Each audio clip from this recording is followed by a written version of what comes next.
Bienvenue dans ma chambre pour découvrir 5 solutions naturelles pour bien dormir. De la qualité de notre sommeil dépend évidemment notre humeur, mais aussi très certainement notre santé. Attention au sommeil, il faut absolument s'accorder ce temps de repos. Comme dirait le poète, un bol d'air à midi, la nuit le filtre et l'use. C'est le moment où les enfants, par exemple, peuvent grandir. C'est le moment où la mémoire imprime les souvenirs et les choses importantes pour les étudiants, par exemple. Mais pas seulement, notre métabolisme travaille la nuit, il fabrique les hormones dont nous avons besoin. Pendant ce repos nocturne, vous allez véritablement vous régénérer.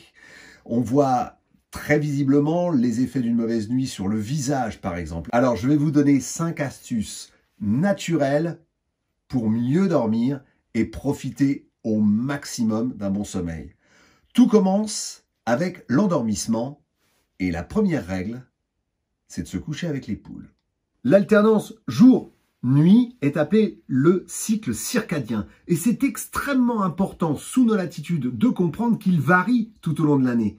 Évidemment, les nuits sont plus longues en hiver, plus courtes en été, et la sensation de fatigue, vous savez que vous commencez à ressentir au mois de novembre, est parfaitement naturelle. Elle tient au fait qu'avec la modernité, avec l'électricité notamment, eh bien on continue à vivre de la même manière lorsque les jours sont courts ou lorsque les jours sont longs. Vous y ajoutez le fait qu'effectivement, on a l'heure d'été qui dérègle totalement nos organismes, nos métabolismes et donc notre cycle circadien. Et voilà qu'on va avoir des événements répétés de fatigue et de troubles du sommeil qui vont affecter notre année. Donc mon conseil est le suivant. Apprenez à dormir comme les poules. Les poules, dès la nuit tombée, vont se coucher et elles ne se réveillent jamais, j'en fais l'expérience, avant la levée du jour. Accordez-vous donc des temps de repos plus précoces en hiver, vous saurez bien vous rattraper en été. L'adoption de cette simple règle de vie va véritablement révolutionner votre santé, votre humeur et votre forme. Deuxième conseil, super simple à mettre en œuvre, absolument gratuit, finissez-en avec les écrans avant d'aller au lit. Terminez de checker ses emails comme un fou ou de checker son Facebook juste avant d'aller se coucher. Vous pouvez également éteindre la télévision le plus tôt possible. J'ai été choqué de me souvenir que lorsque j'étais jeune, on parlait parmi les techniques de manipulation des sectes du fait de retarder le sommeil. Eh bien, j'ai constaté récemment que à la télévision française en 2020, des films pouvaient commencer à 21h20 avec 2 coupures de pub. Si jamais vous êtes pris par le suspense, vous n'irez jamais au lit avant minuit. Bien joué. Dans le même état d'esprit, éteignez votre portable. 1. Pour ne pas être réveillé éventuellement la nuit par un message impromptu. 2. Pour ne pas subir les ondes du Wi-Fi ou de la 4G. Pire encore avec la 5G bien évidemment. Voilà, en finir avec les écrans, TV, ordinateur, portable, c'est un peu de liberté gagnée. Troisième solution pour l'endormissement et des sommeils profonds, eh bien le remède traditionnel de grand-mère, la tisane. Essayez le pouvoir des plantes.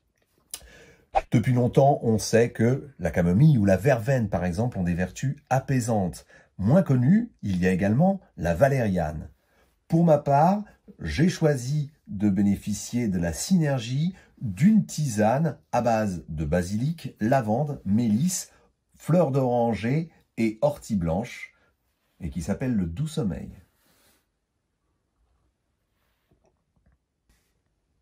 Pour ceux qui rencontrent de vrais problèmes d'endormissement et qui ont besoin de récupérer de fatigue sportive par exemple, je recommanderais ce complément alimentaire. C'est un acide aminé, c'est de la L-ornithine et elle est particulièrement recommandée à ceux qui ont des problèmes d'endormissement particulièrement sévères.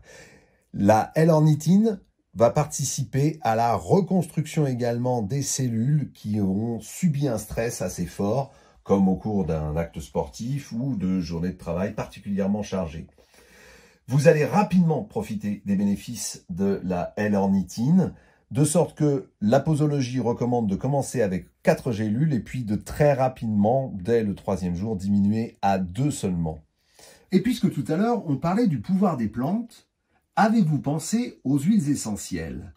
Les huiles essentielles de verveine, par exemple, mais également de romarin ou, et surtout, de lavande, ont un pouvoir apaisant particulièrement fort.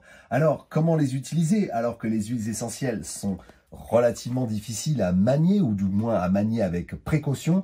Eh bien, cette brume d'oreiller peut constituer une alternative sympa. Vous allez réaliser quelques pulvérisations sur l'oreiller juste avant de vous endormir et je vous promets que vous allez vous coucher dans les bras de Morphée. Voilà, j'ai été ravi de vous accueillir chez moi pour vous parler des problèmes de sommeil. Et maintenant, en retour, j'aimerais bien que vous m'accueilliez chez vous. N'hésitez pas, s'il vous plaît, à vous abonner à notre chaîne YouTube. Vous savez comment fonctionnent ces réseaux sociaux et ces algorithmes. Ils s'emballent à partir du moment où on a un maximum de vues et d'abonnés. Par ailleurs, si vous décidez de nous soutenir, vous pourrez retrouver tous les produits dont je vous ai parlé sur le site bio-télé.com, le site de financement participatif de notre web TV BioTélé. Voilà, je vous dis à très bientôt et puis je vous souhaite une bonne nuit.